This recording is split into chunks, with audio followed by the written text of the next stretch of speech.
Halo Gan, di video kali ini setelah hampir 1 minggu saya menggunakan number one DT36 atau DT36 smartwatch. Seperti biasa di kesempatan kali ini saya akan kembali membagikan pengalaman saya selama saya menggunakan smartwatch satu ini.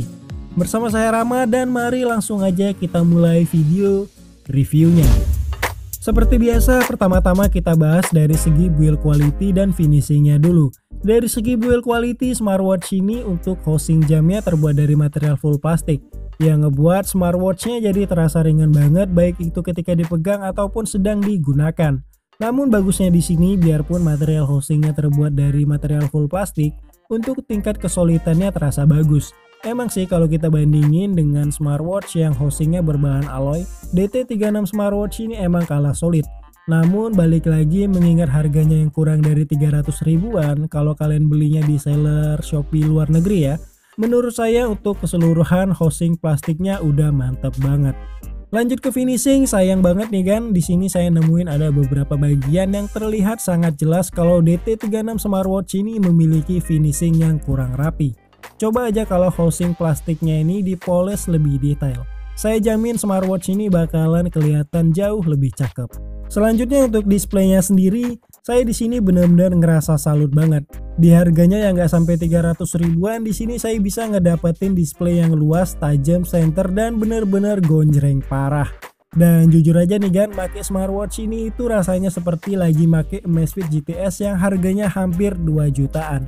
Ya emang sih kalau dari segi fitur ini jauh banget dari GTS, tapi ya masih oke lah. Fitur-fitur di DT36 smartwatch ini juga bisa dibilang masih cukup smart banget untuk smartwatch di kelas di bawah 300 ribuan. DT36 smartwatch ini sendiri menggunakan chipset dari MediaTek atau MTK 2502, yang berarti smartwatch ini bisa dipakai untuk teleponan, balas SMS menggunakan template dan ada kalkulator. Dan seperti smartwatch dengan chipset MediaTek kebanyakan, DT36 smartwatch ini juga memiliki ketahanan baterai yang gak lama-lama banget. Tapi untungnya ketahanan baterai di DT36 smartwatch ini nggak ambiar-ambiar banget juga. Masih bisa bertahan hingga seharian dari pagi hingga sore hari atau bisa bertahan hingga 28 jam tergantung dari settingan yang kalian gunakan. Dan di sini di pengetesannya yang pertama saya tes di settingan yang hampir maksimal.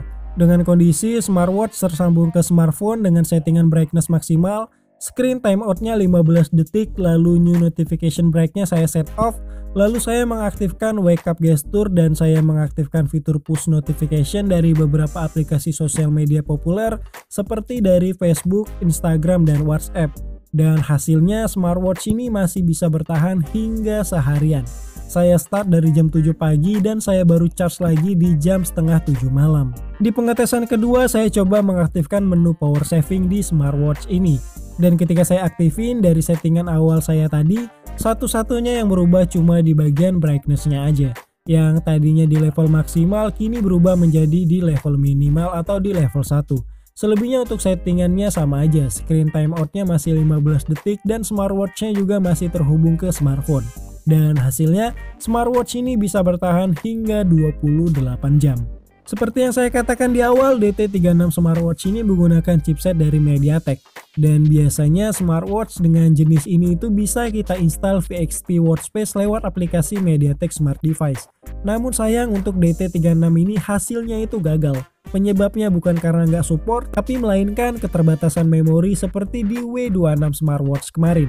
Di sini saya udah nyoba install VXP file yang ukurannya di atas 100 KB ataupun VXP file yang ukurannya di bawah 50 KB. Bahkan ada juga yang belasan KB.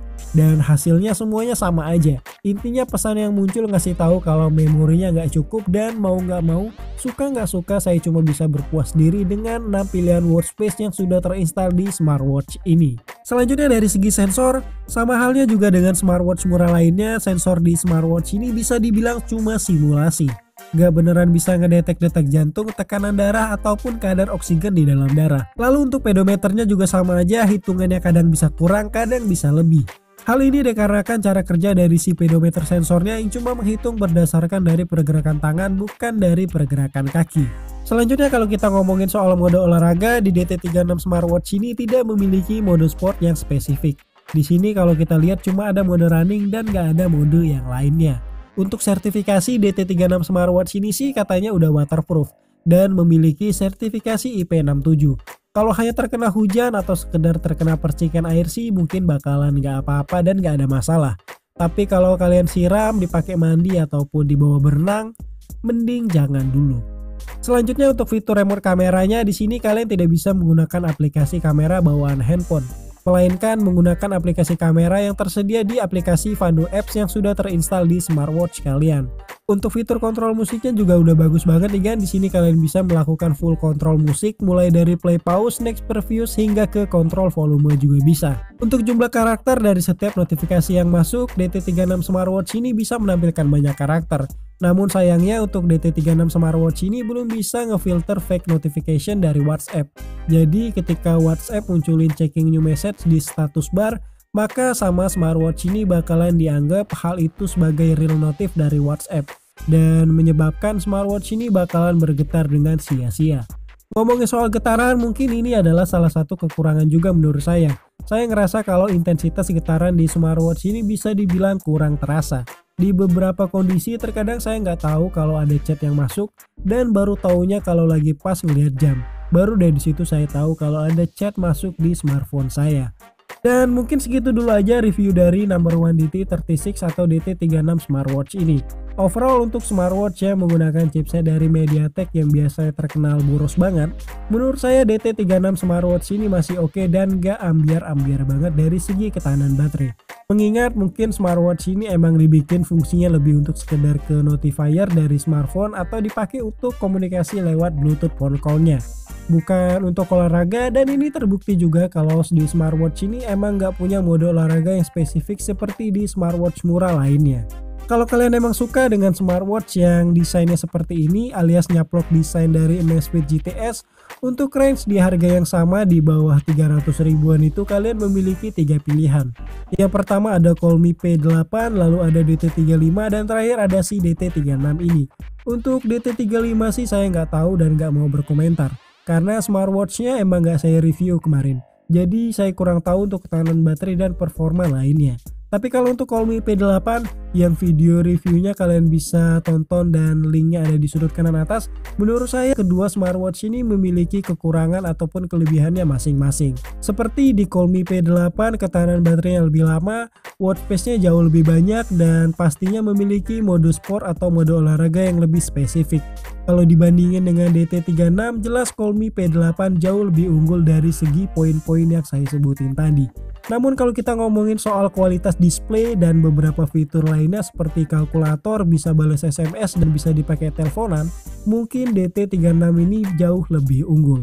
Pokoknya semua balik lagi sama kebutuhan kalian aja. Kalau kalian nyarinya emang untuk fitness tracker, mungkin kalian bisa pilih Colmi P8.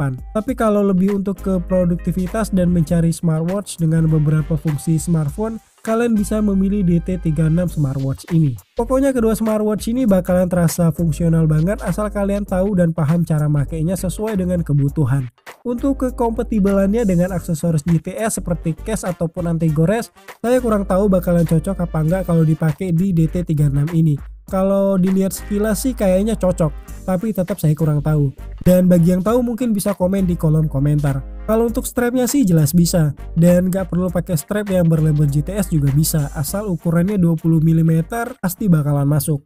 Dan seperti biasa silahkan like video ini jika kalian suka dan silahkan share ke semua akun sosial media kalian jika kalian berkenan. Dan akhir kata saya Ramadan Febriansyah pamit, sampai bertemu di video selanjutnya.